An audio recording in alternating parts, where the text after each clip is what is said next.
Hello बच्चों, let's see the question. The question says which of the following is monomer of cellulose. ठीक है, तो जो चार ऑप्शंस हमें दिए हुए हैं इनमें से सेलुलोज का मोनोमर कौन सा है ये हमें पता करना है। सो द बेसिक की कॉन्सेप्ट्स जो हमें आने चाहिए इस क्वेश्चंस को करने के लिए, ठीक है, ठीक है, वो तो पहला यही है कि हमें पता होना चाहिए सेलुलोज क्या है, उसका स्ट्रक्चर क्या है। ठीक है, तो that is structure of cellulose।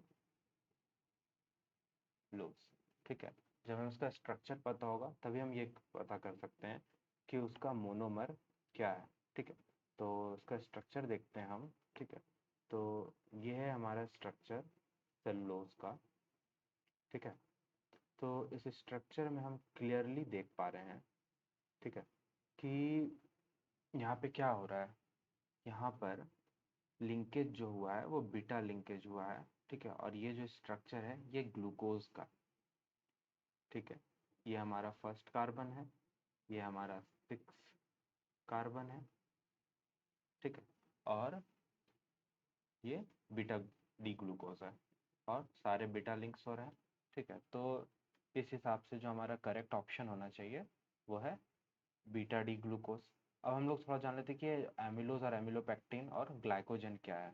ठीक है, तो एमिलोज और एमिलोपेक्टिन और ग्लाइकोजन ये तीनों सिमिलर टर्म्स हैं। Similar terms in the sense कि ये बस यूनिट्स के काउंट पे डिफर करते हैं। ठीक है, तो इसको जानने के लिए इसके थोड़े स्ट्रक्चर पे हम लोग फोकस करते हैं। ठीक है, तो एमिलोज का जो स्ट्रक्चर होता है वो इस तरह का होता है। ठीक है, दिस इज आवर एमिलोज। ठीक है, और यहाँ पर क्या होता है, अल्फा लिंक होता है। यहाँ पे भी जो हमारे जो बेसिक यूनिट्स हैं ये ग्लूकोज ही हैं, बट सेलुलोज के केस में वो क्या था, बीटा लिंकेज हो रहा था और यहाँ अल्फा लिंकेज हो रहा है। तो अल्फा लिंकेज के केस में ये एमिलोज हो जाता है। ठीक है, तो एमिलोज जो होता है हमारा, ठीक है, थोड़ा एमिलोज के बारे में समझ लेते हैं हम लोग। तो एमिलोज में हमारा 1,4 लिंकेज होता है। ठीक है, 1 और 4 एटम के बीच में। और ये जनरली करीब हमारा 25 से लेकर के 300 यूनिट्स का होता है। ठीक है, this is all about units. ठीक है, और दिस इज लिंकेज। ठीक है, और वही बात जब हम अगर एमिलोपेक्टिन की करें, ठीक है, दिस इज द एमिलोपेक्टिन हियर। ठीक है, तो यहाँ पे 1,4 लिंकेज होता ही है, उसके साथ साथ एक और लिंकेज होता है। ठीक है, जो कि है 1,6 लिंकेज। ठीक है, और ये करीब हर 8 से 12 ग्लूकोज एटम के बाद होता है।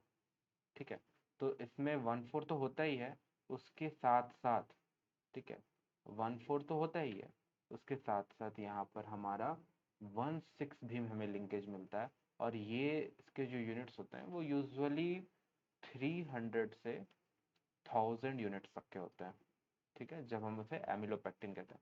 और वही ये जब 1,000+ हो जाता है, ठीक है, बहुत ज़्यादा बल्क में होने लगता है, तब ये एक स्टार्च का फॉर्म ले लेता है, जो कि हर एक एनिमल बॉडी में पाया जाता है। जो एनिमल बॉडी में जो भी स्टार्च होता है, जो ग्लूकोज होता है, वो एक्चुअली ग्लाइकोजन के फॉर्म में होता है, उसे हम लोग ग्लाइकोजन बोलते हैं। ठीक है, और ग्लाइकोजन कुछ नहीं, जब ये यूनिट्स बहुत ज़्यादा हो जाता है और उसमें थोड़ी बहुत ब्रांचेस और बढ़ जाती हैं, थोड़ा कॉम्प्लिकेटेड फिगर हो जाता है, तो उस केस में हम उसे ग्लाइकोजन कहते हैं। तो एमिलोज और एमिलोपेक्टिन और ग्लाइकोजन, इन तीनों के केस में जो हमारा मोनोमर है, ठीक है, वो है हमारा अल्फा डी ग्लूकोज।